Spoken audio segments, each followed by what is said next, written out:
World War III has already begun and is being fought piecemeal around the world. That's how Pope Leo began his first overseas trip as Pope, visiting Turkey and then later on Lebanon. We'll also have the latest on America's judicial wars, Germany's coalition chaos, and peace in the Middle East, and much more on today's Trumpet World.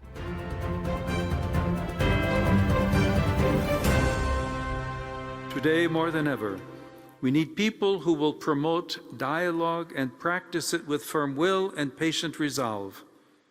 In the aftermath of the tragedies of 2 world wars, which saw the building of large international organizations, we are now experiencing a phase marked by heightened level of conflict on the global level, fueled by prevailing strategies of economic and military power. This is enabling what Pope Francis called a third world war fought piecemeal. We must in no way give in to this. The future of humanity is at stake. That was Pope Leo after arriving in Turkey and meeting with the Turkish President Recep Tayyip Erdogan yesterday. The two discussed plans to bring peace to Israel, with Erdogan praising Leo's astute stance on the Palestinian issue. And I think if the Turkish president thinks you have an astute stance on anything in the Middle East, you're probably wrong. But anyway, today, on Friday, the Pope will focus on healing divisions in the Christian world. He'll be celebrating the 1700th anniversary of the Council of Nicaea alongside Eastern Christian leaders. This is a story that touches on Europe, on the Middle East. Andrew wrote an article on it earlier this week. So I thought I'd begin by getting all of our panel involved. Well, ahead of this trip that began yesterday, Pope Leo issued a new letter about the Council of Nicaea. And so, Andrew, maybe you could begin by telling us about that letter, seeing as you had an article on Monday on it, and how it set the scene for this trip. Yes, Pope Francis did write an apostolic letter just commemorating the 1700th anniversary of the Council of Nicaea. And before I talk too much about it, I'll just give a quick recap about what the Council of Nicaea was. That was really a landmark council in Roman Catholic history back in the year 325 AD. Leading up to it, the Roman Empire had been vivaciously persecuting Christians of all beliefs and denominations. That came to an end when Emperor Constantine I came to power. He issued his famous Edict of Toleration, the Edict of Milan, in 313. Looked like he was going to be very tolerant of Christian beliefs until a doctrinal dispute rose over the nature of the Trinity. That doctrinal dispute not only was dividing the Christian world, people held their beliefs so fervently that it looked like it could bring about quite a bit of civil unrest, rioting, protest, and division in the Roman Empire. So Constantine, who was on his way to becoming a Christian himself, called a council, and for the first time in Christian history, acted as a head of state moving to enforce doctrine. That's why I think the quip on my article on this earlier this week was Roman Catholic Church marks 1700 years of church-state unity.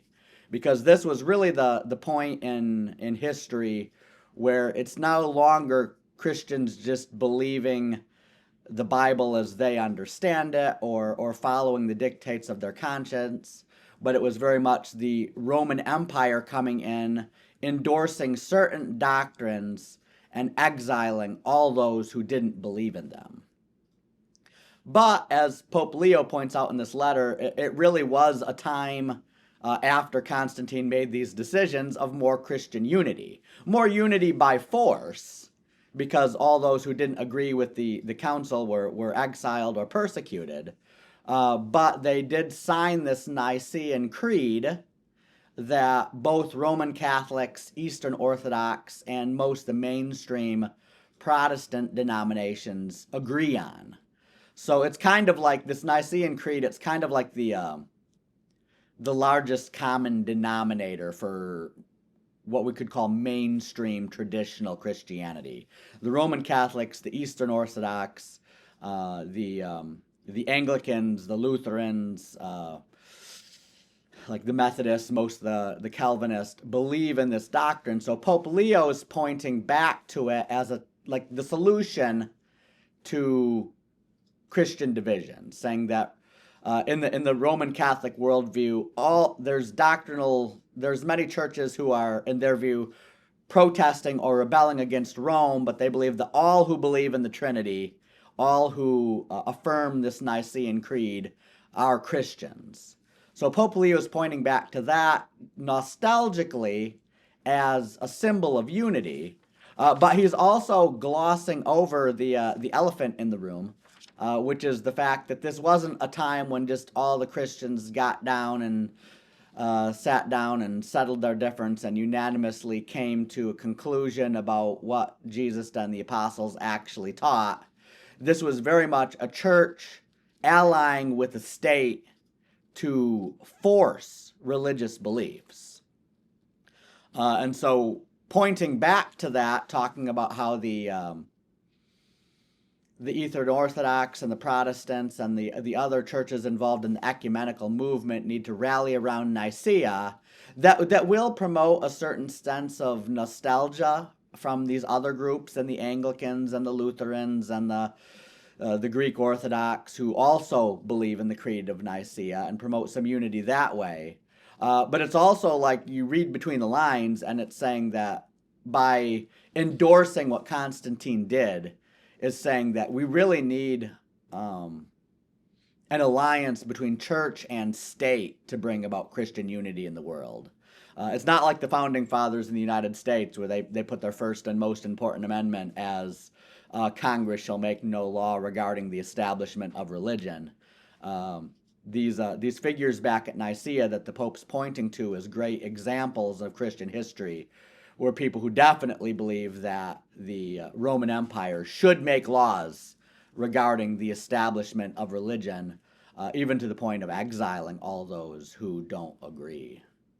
Yeah, it was a fascinating piece of misdirection where you read his letter and you kind of, like, he does give the impression that it gradually coalesced to unity and it was all a very peaceful and wonderful process, and completely misses out that they used the sword of the state to enforce this. And I think it's also fascinating to see this discussion in light of what I want to talk about later in Europe, in Germany.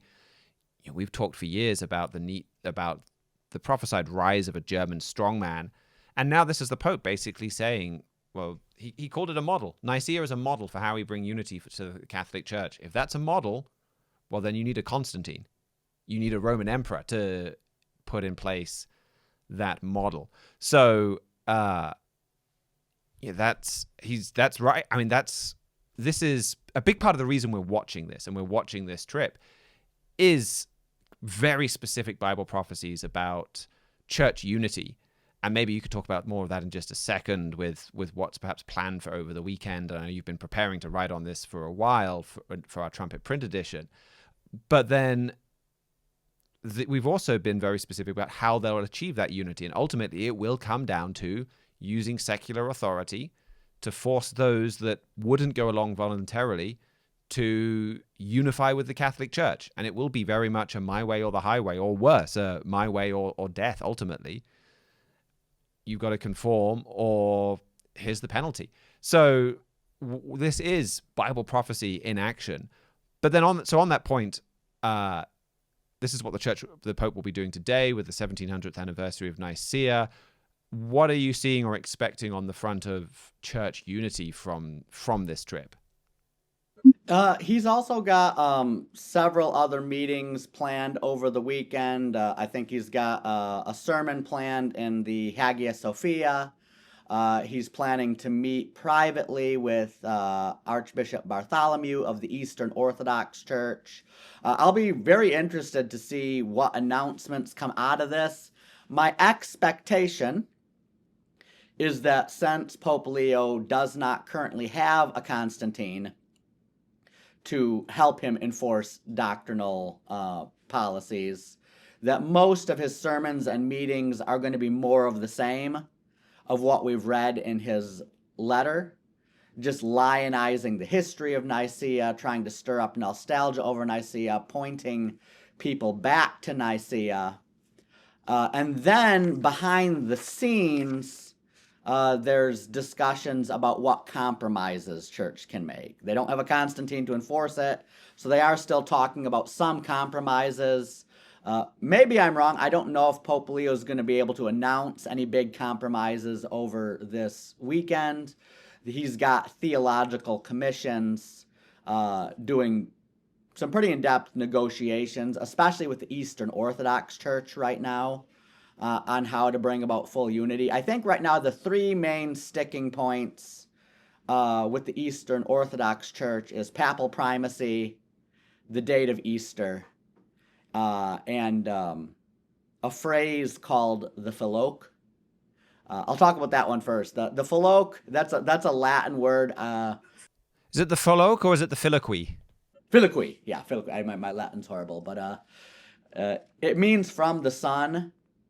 The initial Nicene Creed that everyone signed in 325 AD described what the church believed about the Trinity, and it said the Holy Spirit proceeded from the Father, and had several verses backing that up. Later, the Roman Catholic Church added this Latin word in there, saying it proceeded from the Father and the Son, and that has marked a big doctrinal difference between Eastern Orthodoxy and the Latin Church, with the one saying the Holy Spirit proceeds from the Father only, the other saying it proceeds jointly from the Father and the Son.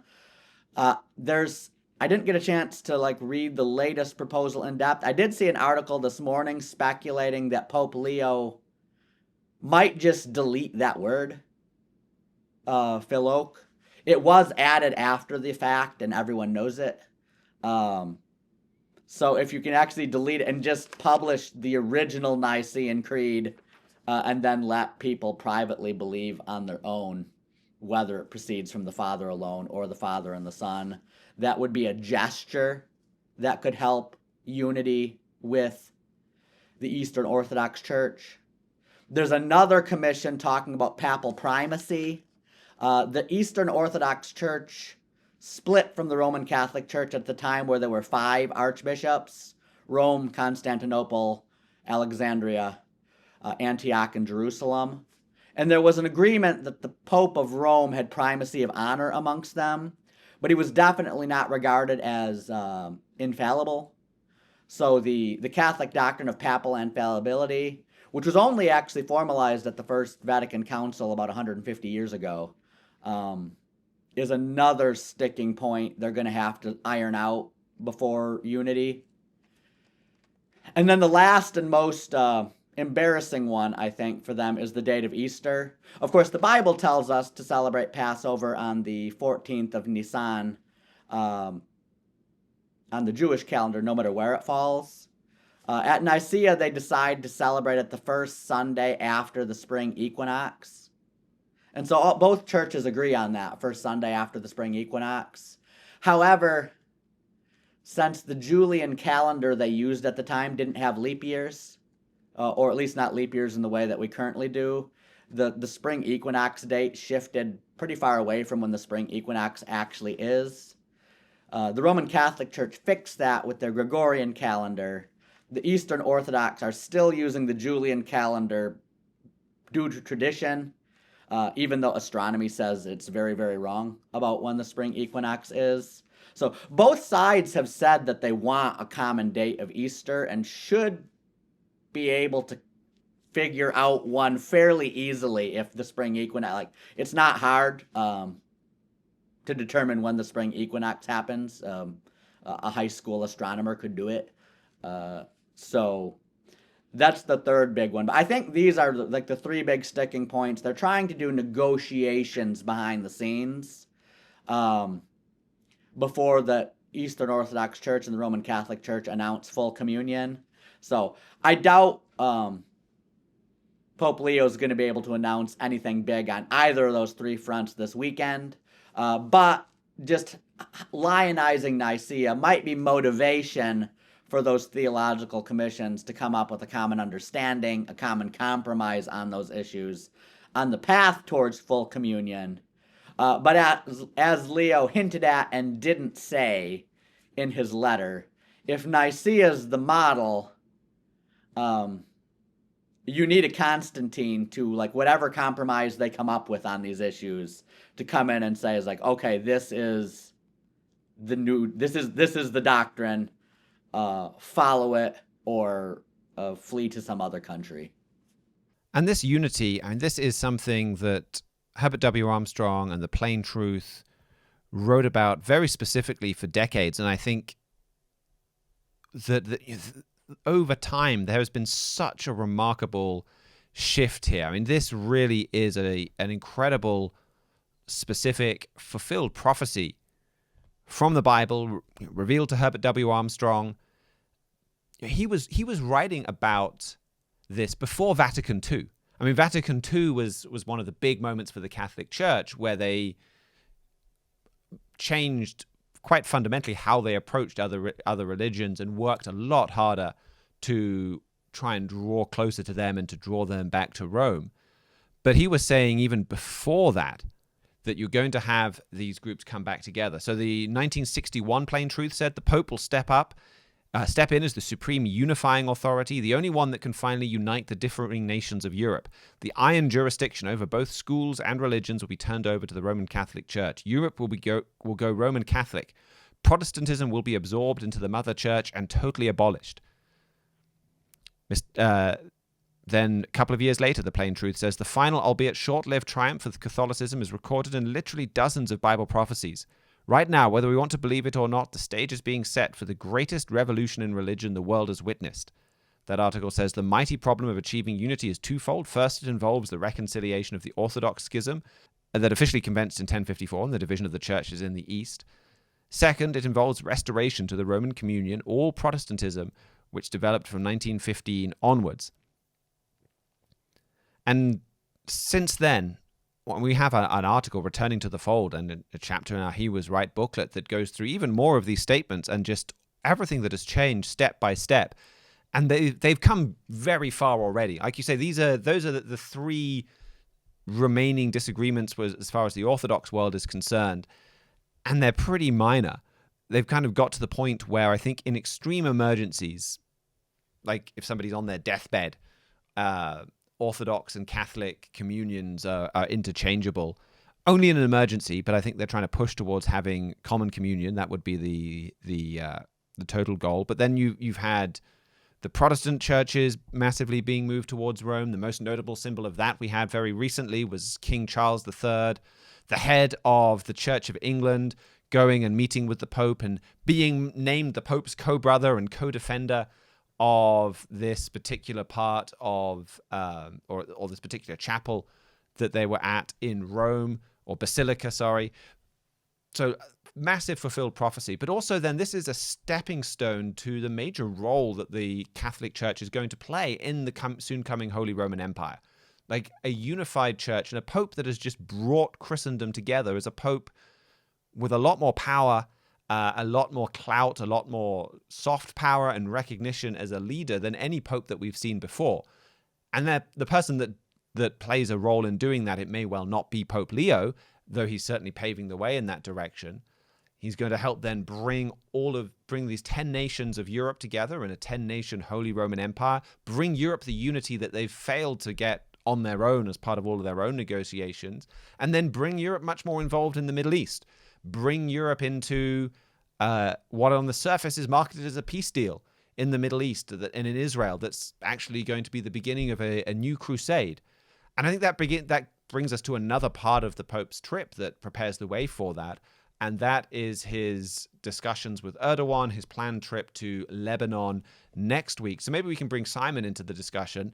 And Simon, what do you make of kind of more the Middle East politics, say, of Pope Leo's trip? Well, as you mentioned earlier, they had a discussion about how World War III has already started, and though he didn't mention specifically by name from the transcript, you could tell he had what's going on between Israel and Gaza at least as part of that. I mean, the office of the papacy is probably the biggest everything that the Pope does, every meeting he has, every place he goes is always filled with extremely potent symbolism. And I think the fact that he chose Turkey as his first international trip to speak with President Erdogan about this particular subject speaks volumes. Now, it's true Pope Francis, the late pontiff, was planning this trip originally, and Leo was just following his schedule, but Leo was made Pope in May. It's November now. He could have had a lot of places to go to for his first trip, which would have attracted a lot of attention, which would have been symbolically interpreted as something his papacy would have focused on.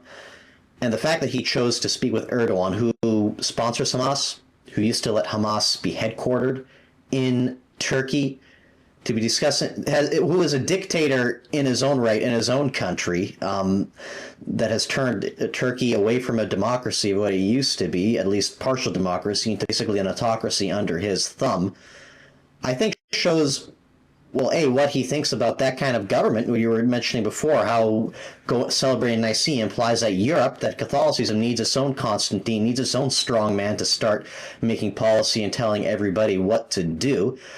But I think it also shows what his papacy is going to be focused on going forward. Francis was obviously a very political pope. He was a very antagonistic pope when it comes to Israel. And Pope Leo, with a lot of his words, with a lot of his actions, has followed in that same spirit, if not as blatant as Francis is. To be visiting Erdogan like this, I think, reinforces that. And also what this trip will accomplish later. After he's done with Turkey, he's not flying back to the Vatican. He's going to Lebanon on Sunday. So Turkey is technically the first country he has visited as Pope, but Lebanon will be the first country with a significant Catholic minority in terms of hundreds of thousands of people that he will be visiting, where Catholicism is more of an entrenched religion, where it's part of the historical tradition. Israel just went to war with Hezbollah. Israel invaded Lebanon, as we'll discuss briefly later in this episode. Israel is still carrying out actions in Lebanon and in that part of the world. Okay, that war was with Hezbollah, was with an Islamic terror group, but again, bringing Francis's papacy back into the picture, even without necessarily saying that I am against Israel, the attention he was giving Gaza, the daily phone calls he was giving to the one Gaza church, or Catholic church in Gaza, that at least, that played quite a role in shaping public opinion against Israel. And if he's going to be picking Lebanon to go to so early on in his papacy at a time like this, again, is part of the same stream and is a good foretaste in what we can expect from Leo's papacy in the months and years to come. And this, too, is very prophetic. Mr. Flurry had an article in 2014 called Why You Need to Watch Lebanon. And a lot of that article has already been fulfilled. Like he described in that article the way that that Hezbollah would be defeated, that Lebanon would be broken out of Hezbollah's what looked like then a pretty iron grip and broken out of the Iranian alliance system. And we've seen that happen. Even just this week, you had a bit of a diplomatic bust-up between Lebanon and Iran because Iran said Hezbollah is essential to Lebanon, and Lebanon fired back almost immediately, no, it's not, we're glad they're gone. I think the Lebanese president spoke out about that. But in that article, he said, because of its high population of Christian Arabs, Lebanon has become a linchpin for the Psalm 83 alliance. So this brings in an alliance that we're watching, that Turkey is going to play a leading role and Lebanon will play a really important role. He said the heavily Christian population, this is Mr. Flurry, makes Lebanon different from the rest of the allied world, of the Arab world. And then he says, by calling on Europe to participate in this deal, it was an arms deal underway back then, designed to protect the Lebanese from Shiite extremism, Saudi Arabia opens the door for a Sunni Catholic alliance.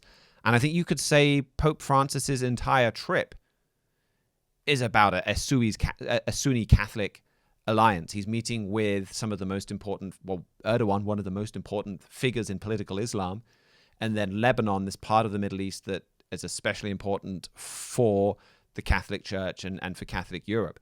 So that's a fulfilled prophecy. And Psalm 83 talks about this alliance. It outlines several different countries, and Mr. Flurry talks about this in the King of the South booklet. There's a whole chapter on that.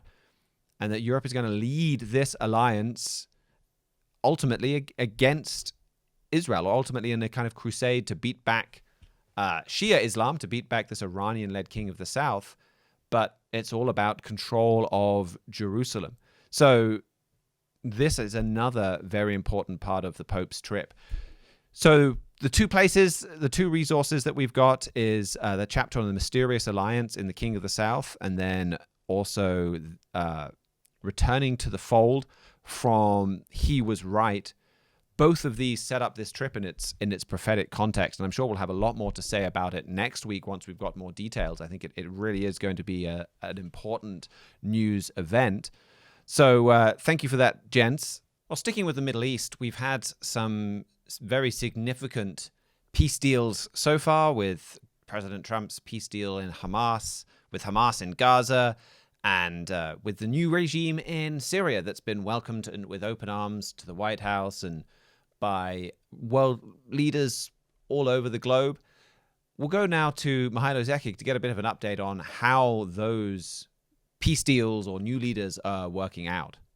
There's a couple of stories that tie together with those peace deals you were mentioning. On November 25th, Israeli public broadcaster Khan announced that Palestinian Islamic Jihad, the terror group that has been jointly governing Gaza with Hamas, they had their own terrorist army. They held their own hostages from October 7th on. They're consolidating their forces in Palestinian refugee camps in Syria around the capital, Damascus. The details on what this actually entails are quite murky, but they apparently have at least the tacit blessing of the new government there in Syria. President Chirac, according to the Khan report, is fully aware of what's going on and has even appointed a special presidential envoy to liaison directly between the group and him. PIJ, the terror group, is reportedly doing this because U.S. President Donald Trump has put an unofficial ban on Israel attacking Syria because he wants to have good relations with this new government in Syria. He doesn't want Israel rupturing any budding relations that way. And so PIJ is feeling confident they could rebuild. How much of this is Chirac giving his open support or just feeling powerless to stop him? His power isn't as strong as some people think. We don't know. But either way, he is still letting them do it. When a condition for normalization between him and the states was to expel Palestinian terror groups. And regardless what the reason is, he's not doing that, and the U.S. is still opening relations, as we've discussed on this program before. Another story, this is from last week, but it's only getting reported in the English language media now, is that the IDF and Israeli government had a meeting where the IDF reported that 13 of Gaza's 25 municipalities are full back up and running as if the Israeli invasion never happened. In other words, Hamas is back to its governing position in approximately half of the Gaza Strip. This is as the Gaza ceasefire is progressing forward. They're supposed to start negotiating phase 2 of that very soon. Phase 2 calls for Hamas to lay down its arms and proceed to give up governance of the Gaza Strip. They're obviously not going to do that. They said they weren't going to do that before, and now they're backing this up, if this Israeli report is to be believed, with action. And the reason I wanted to cover on these two stories together was there's a prophecy in Zechariah 14, which we've covered before, about half of Jerusalem falling to a Palestinian takeover. Our editor-in-chief, Mr. Gerald Flurry, has a booklet, Jerusalem Prophecy, that goes into details about that. And you could read that if you'd like to learn more. But the point I want to stress here is that the Bible predicts the Palestinians to get so organized they could even take the capital city from Israel. President Trump stresses that his New Deal is going to bring eternal peace, quote unquote, to the Middle East. There's plenty of Israeli commentators, Israeli leaders saying that Hamas has been finished. There's still some bumps in the road to deal with, but it's going to be a road to good times. The Bible says the exact opposite. The Palestinians are going to get organized, and just looking at the fruits on the ground, they are very much not defeated. They are very much not surrendering. They are very much not interested in peace. They're getting ready for round 2, and a lot faster than a lot of people probably would suspect. If people would like to learn more about this particular ceasefire, we have an article in our latest print edition called "This Deal Will Not Bring Eternal Peace" that we could put into the show notes that goes into more detail again. Thank you very much for that, Mihailo. It certainly is revealing about the new Syrian government and how genuine any intents of peace that they profess towards Israel are, and they're sheltering terrorists like that. Did you have any other stories from the Middle East you wanted to bring us?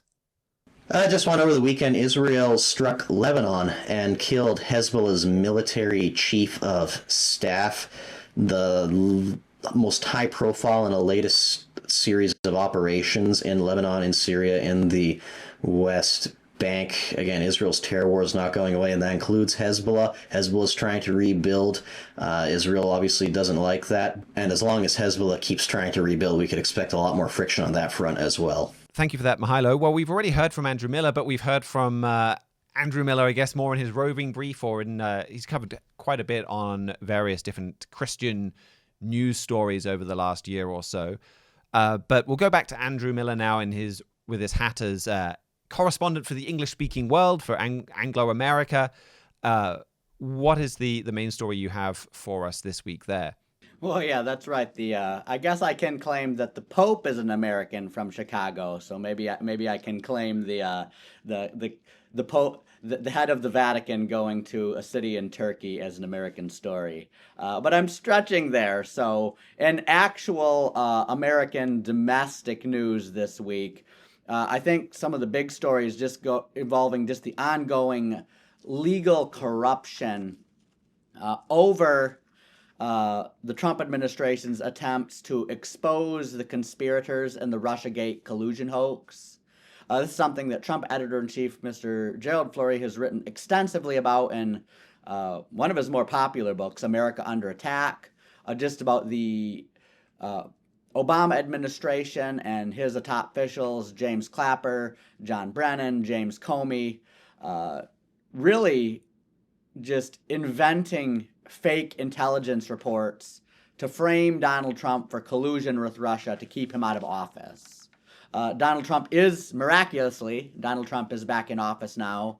He's attempting to expose a lot of that corruption, and it looked like he was going to have some good success with us finally getting an indictment on former FBI Director James Comey for lying to Congress, basically perjuring himself to Congress in his testimony over the Russia collusion scandal.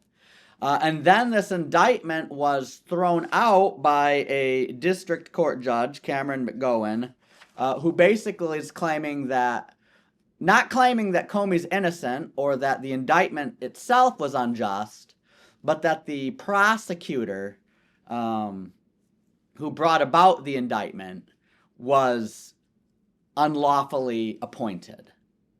And we'll see there, the point about the prosecutor, it is a complicated issue. It's one of those where the previous prosecutor had resigned, and the law says that if a prosecutor resigns or retires, and they need to get a new one before Congress has a chance to appoint a new one, the president can appoint an interim prosecutor for up to 20 days. So the previous one resigned during the Biden administration. Joe Biden appointed his replacement. The replacement refused to prosecute James Comey because the Biden administration protects its own. Then, under pressure to go after Comey, this prosecutor resigned. And Donald Trump's Attorney General, Pam Bondi, appointed another replacement who actually did get an indictment of Comey on stuff he actually did. Then the district court judge came in and says, well, actually that law says that the president can only appoint an interim for up to 120 days.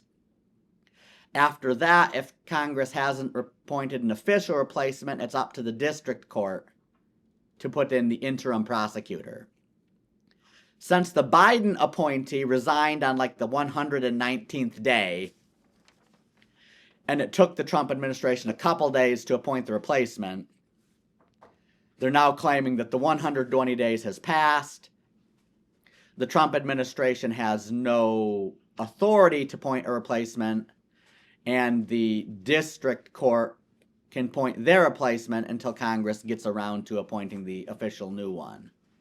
So a lot of legal lawfare going there. I think they're expecting this to go to the Supreme Court, and I know a fair bit about American law, but I'm not even feel like I'm up on like all the details of this case to actually determine whether Trump's interim replacement was valid or not.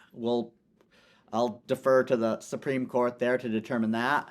But the big takeaway here is just the fact of how hard it is to get a prosecutor who's even willing to investigate James Comey. Like I said, all these resignations are happening because they're asking them to investigate Comey and they're afraid to do it. So eventually Pam Bondi got someone with the courage and talent to actually go out there and get an indictment over lies he actually told to Congress. And then that was thrown out because they said, okay, well, you appointed that indictment on like the 122nd day after resignation, and there's like a legal loophole here that seems like maybe that's valid, maybe that's not. And so the district court definitely, most of the judges on that district court are Obama appointees, so they definitely appointed someone who won't go after Comey. And we'll see what happens if the Senate actually gets around to appointing a replacement, but their replacement might not go after him either. So just the fact that it's just so hard to even find a judge who will prosecute this case, I think highlights a lot of things that our editor-in-chief, Mr. Gerald Flurry, has written in a number of articles. The one I brought today is called Injustice and Lawlessness, A Prophet's Warning, that mainly goes through prophecies in the book of Micah, just about just how corrupt the justice system in end-time Israel is. And we're definitely seeing huge amounts of judicial corruption with people appointed by Joe Biden or who appointed by Barack Obama who are not actually out for justice, but who are just out to protect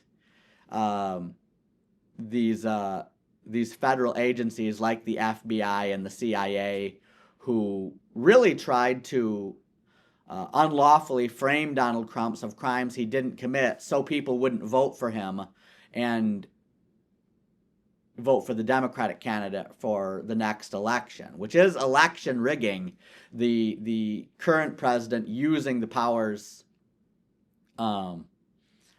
they have to have their investigative agencies go after a American citizen running for president, and then have the judicial agencies make sure that he never gets investigated. Like I said, we really only got some of the information on Comey we have because this interim appointment Pam Bondi made actually started doing some of the hard questions and asking the hard investigation. So it'd be great if the Senate could officially confirm that person to just have that job officially. But in the meantime, there's going to be just a ton of legal warfare over whether this interim appointment worked or not, as people definitely fight to keep someone that the district court's going to appoint who will refuse to go after James Comey. I'll put a link to that article in the show notes, and I really would encourage you to take a look at that. This has been one of the big surprises to me, more in the UK because I'm more familiar with that, and I have no doubt it's the same in the US. But it's like you read the Bible, and the Bible has a lot of condemnation about judges and injustice and the law system. A whole lot to say about that. And I used to kind of wonder a bit like why? Why does it single out the judges rather than, say, politicians and leaders? And I think part of that is perhaps like biblical language. Certainly in Israel, judges were almost political leaders. There wasn't a lawmaker, there wasn't a legislature. You had kings and you had judges, kind of for the most part, I guess governors and things as well. But also then since then, like you start to look at the roots of so many of our problems, and it goes back to judges. Like you look at some of the crazy things Britain's doing. Like why people say, "Oh, I'm depressed," and the government says, "Here, we'll give you a new car at the taxpayer's expense." It's crazy, but that's because of judicial rulings. The judges rule. The government put in a law where they said, we want to help handicapped people with adjusted vehicles, and this law does not apply to people with mental disabilities. And the court struck that down. And then the government wrote the law again to kind of try and override the law. And then the court struck that down again. And at that point, the government just gave up. You have migration. Like so much of that in the UK, and so much of the reasons why we have so many people and we're handing over vast fortunes to the upkeep of people that have come from other countries. And part of the reason why taxes were just raised this week to the highest level in history is because of insane decisions that judges have made on migrants. I think the latest this week was a German citizen could not be deported to Germany because his German wasn't good enough. And so therefore that would be some kind of violation of his human rights. And it's these judges taking comments that have not, they completely out of context, vastly inflating them and making it impossible to deport people. So judges are at the roots of so many of our issues. This week, one of the other pieces of news from the UK, and I'm using this to shoehorn a few of these in, is that the government's talking about getting rid of jury trials. That, according to a leaked document, they want to get rid of jury trials because justice takes so long. And I mean, I sympathize definitely on that point. Like that is something that needs to be fixed, that people face years between doing something and coming to court. And if you think about it, if somebody's innocent, well, they then can have a court case and all kinds of court proceedings hanging over their head for years before they can finally clear their name. I mean, that's the kind of, the process is the crime that we saw against Donald Trump's appointees. You get tons of just ordinary people caught up in that. And then it means that criminals don't get punished promptly. And so they kind of feel like they've gotten away with it. They don't change. So that is something that needs to be fixed. But the idea of then just judges deciding all of these things, when we've had so many horrible decisions from judges all the time, I mean, that just seems like that could open the door to all kinds more abuse. So big problems in the judicial system in both countries. And that article really gets to the spiritual roots and God's anger at injustice. I mean, this is part of the reason why the Holy Roman Empire is rising up right now, and God is allowing that empire to rise up, and everything that it's going to be allowed to do, it's to correct our countries. And one of those things we need to be corrected on is injustice. So, and there's very little change on that justice front, even though you've got a new government. It's going to take a longer time to make court reforms if they happen at all. So an important story to watch. What else did you have for us from the English-speaking world, Andrew? Yeah, 3 other stories here in America. One is something that sadly we've kind of all known for a while, but finally got official confirmation on, where they had a government official come out and announce that Elon Musk Department of Government Efficiency does not exist. This is something that like President Trump, like just a couple days after he was elected, promised that by the 250th anniversary of American independence coming up in not this 4th of July, but next 4th of July, we were going to have a leaner, smaller, more efficient government, and then appointed Elon Musk and Vivek Ramaswamy to lead up a commission to like identify more than $1 trillion in government waste for cutting and slashing. Then we rolled around to the big beautiful bill, and not only did we not cut any spending, we actually increased it, which pretty much made Elon Musk realize that he was wasting his time identifying government waste when no one was ever going to do anything about it. So he backed away from Doge, other people took over, And now we're officially knowing that it does not exist. And sadly, it looks like they're indeed not going to have a leaner, smaller, more cost-efficient government by America's 250th anniversary about 18 months from now. Another story we have here that we actually I just finished help writing up for the Trumpet Brief this morning is about 2 National Guardsmen in Washington, D.C.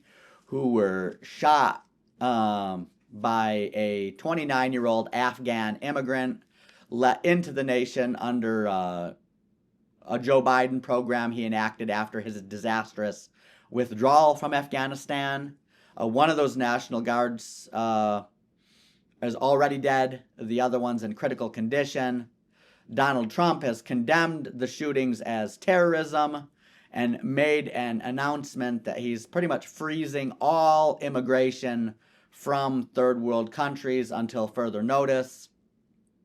And then rightly pointed back blame to the Joe Biden administration for letting something like 190,000 people from Afghanistan into the United States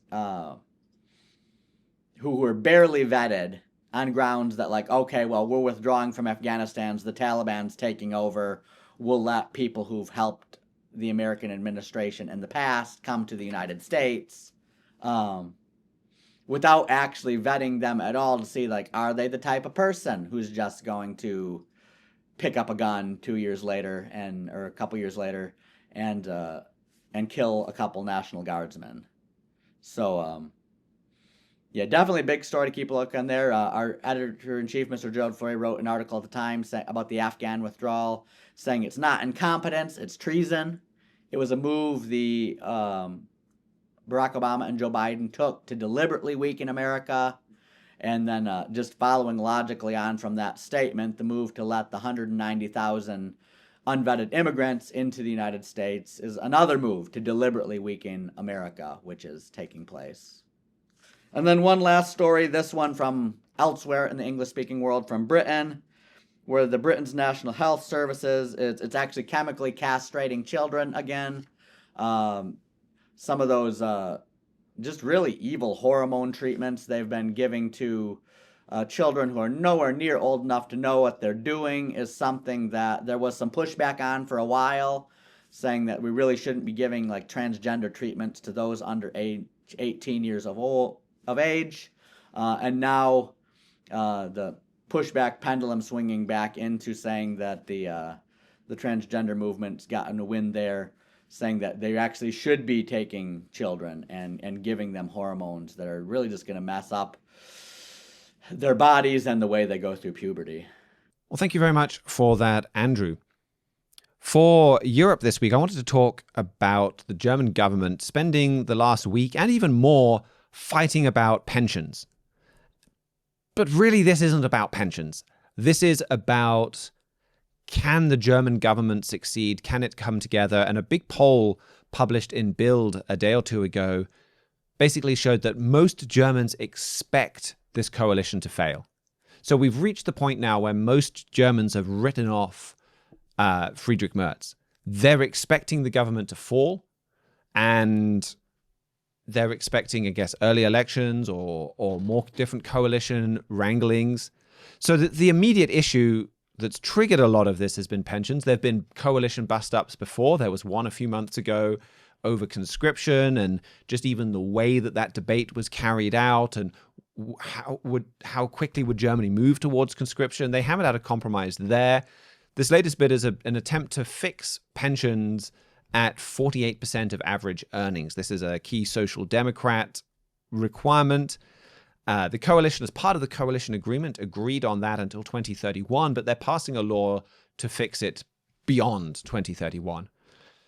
And 18 members out of a 630-strong parliament have kind of chosen this as their hill to die on. They're all under the age of 35. They're members of the Christian Democratic Union or its sister party, the Christian Social Union. And they're saying no, because if you do this, their argument is, and the maths on this checks out. Like if you fix pensions, but you have the number of pensioners growing and the number of workers shrinking, which is what is happening in Germany, then you're just loading an ever larger burden on working people.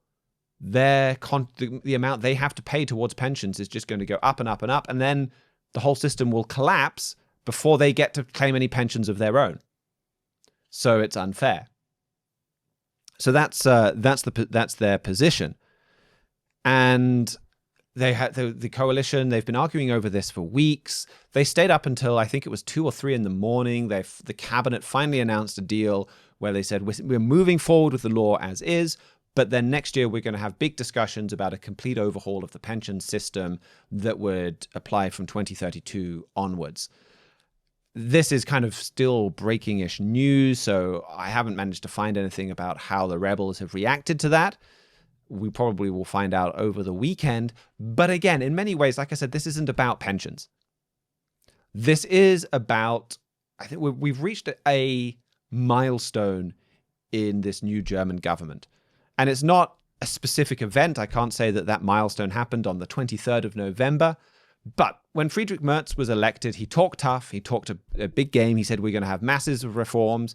He was, judged by words, the most reforming German chancellor that we've had in decades.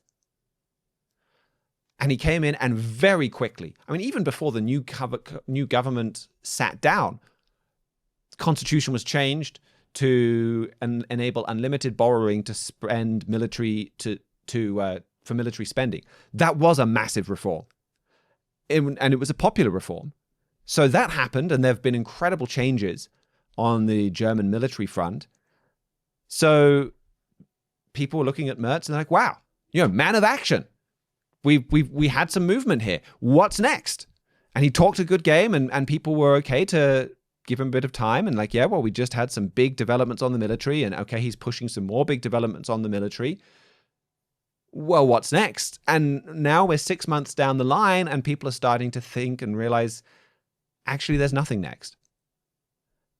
Actually, when it comes to not the military, 60% of Germans support what he's doing on the military. That is overwhelmingly popular. That in itself is a pretty big story. But when it comes to anything else, it's not happening. And people have given up. So this poll that was published in the Bild found that 54% of citizens said that Friedrich Merz's term in office would end prematurely. Only 29%, less than a third of Germans believe he's going to last the full term. The difference between those people say, well, they don't know whether he's going to last. But less than a third think he's going to go the distance. Most people in the Christian Democratic Union, the Christian Social Union, expect he's going to fail. So we've reached a point where confidence is collapsing. Euro-intelligence, they wrote about a week ago, we're not surprised that this coalition is acting the way it is. We had 3 grand coalitions under Angela Merkel, during which the country laid the foundation of its economic decline. Why would grand coalition number 4 be any different? They condemned Merz's, quote, lack of leadership quality, poor negotiating skill, and his tendency towards flippancy. They said, we're not ruling out that a future German government might pass reforms, but we can rule out that will happen under this coalition. We can also rule out that will happen under Merz, no matter what coalition he leads. I mean, the people at Euro-intelligence are pretty influential journalists. Wolfgang Munchau, probably one of the best known, at least in the English-speaking world, German economics writers. And there he is saying, well, we've given up. They've given up. It's not just economic analysts giving up. Here's a clip from a Key of David that Mr. Flurry gave earlier in this year about who really rules Germany. Who is leading Germany? Many people don't know. Most people don't. And if they did know, they would often be very frightened about how that government is run, and especially in this end time, more so than even in the past. But notice this. I want to give you this quote. Donald Tusk, a former president of the European Council and former prime minister of Poland, said he had a private conversation with Merkel about the Nord Stream 2 pipeline. Tusk called Merkel's public support of the pipeline her biggest mistake. But the most revealing thing he said was that she privately admitted to him that she was helpless to do otherwise because of pressure from German businesses. How about that?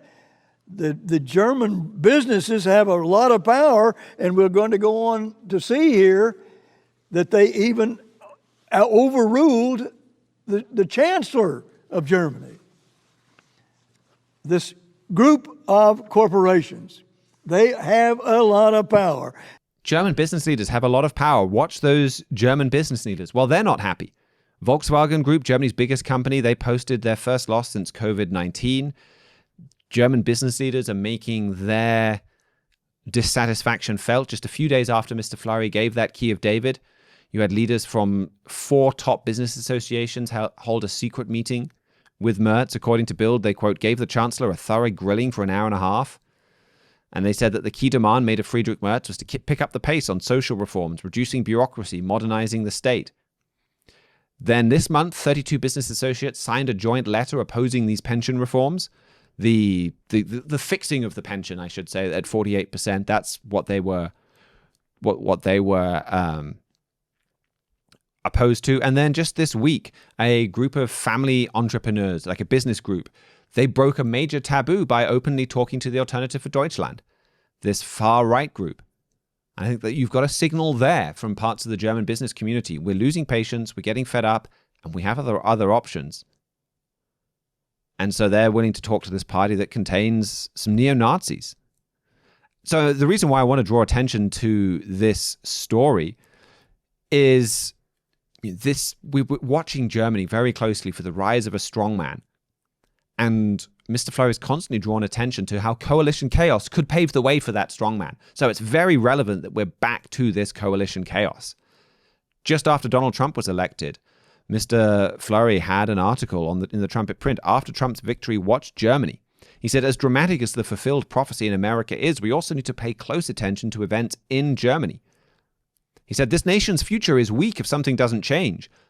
That's what we see still now. But Bible prophecy forewarns us that Germany is about to shock the world with its power.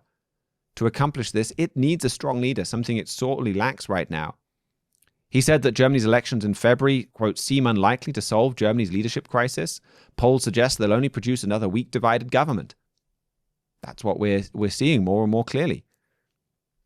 Again, in that one area, military spending, it's been huge. In other areas, they're just as divided and weak as the one that came before. There is a big leadership vacuum, wrote Mr. Flurry. Germans know something dramatic must be done, and quickly. You see this in recent election results with the rise of fringe parties like the Alternative for Deutschland. Voters are showing themselves willing to embrace out-of-the-ordinary politics. They are clamoring for a strong leader. And business leaders are now joining in the clamor for a strong leader. And Mr. Flurry has repeatedly warned that you could have this strong leader come to power by taking advantage of a weak coalition. Here's a montage of where he said that. Now, he's not going to come in by, let's say, a democratic process. He's going to come in and use flatteries and sort of tweak the democratic process. It says here something like that, and perhaps take advantage of a weak coalition. But he's going to come in by flatteries. So God sees him, well, not the same way the people see him, but he actually gains that power, hijacks that European superpower by flatteries. He apparently puts together some kind of a small coalition, and that's how he moves into power. I mean, he is unusually adept at flattery.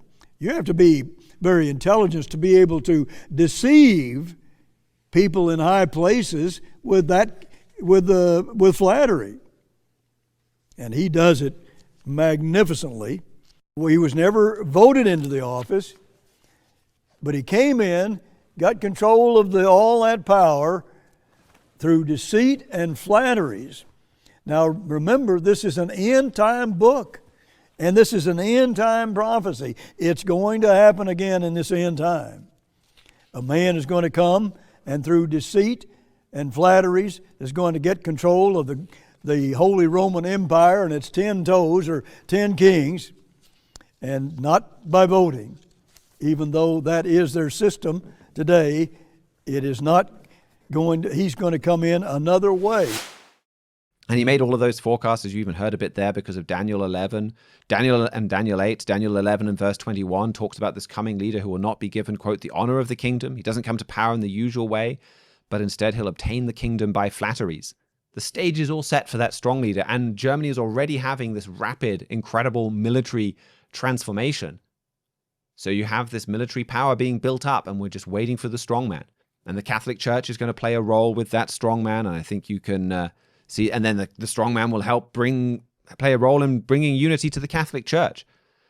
So we are really living in urgent prophetic times. That is what all of these news stories point to. Now is the time to act. Now is the time to dig into the Bible, to study Bible prophecy, to use that to then build your relationship with God. Now, Bible prophecy points to the incredible power of God's word, that it is a two-edged sword, that it cuts, that it corrects, that it shows us how and where we need to change our lives. So we have various different bits of material in the show notes. We can also link to A Strong German Leader is Imminent. And we'd be very happy to send any of those to you for you to dig into, to study, because they show what's coming next. And the Bible gives us the only sure hope for the future as well. It explains why these curses are coming upon the world. And so we really want to share that warning and share that hope with you. Well, that is about all we've got time for. Thank you very much to all of our contributors today. Those of you may have spotted that Jeremiah Jacques was taking a bit of an extended Thanksgiving break, but he'll be back with us on Friday next week. And then we'll also have our regular Week in Review show on Wednesday. Thank you to George Haddad for engineering and production. We'll be back, like I said, on Wednesday. Until then, keep watching your world.